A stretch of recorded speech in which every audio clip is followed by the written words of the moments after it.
po sa inyong lahat. Ako po si Yumi J. nag-uulat para sa paghahanda sa oras ng kalamidad.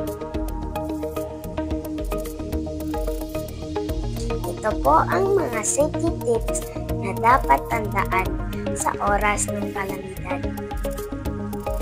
Una, i-monitor ang ulat na panahon sa TV, radyo at internet.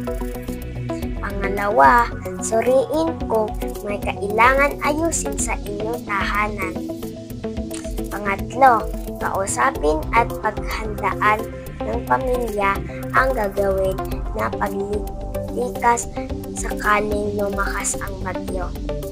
Pang-apat, paghanda ng first aid kit, damit, flashlight, kandila, radyo, tubig at pagkain. Pang-lima, ilagay ang mga mahalagang dokumento sa waterproof na lalagyan.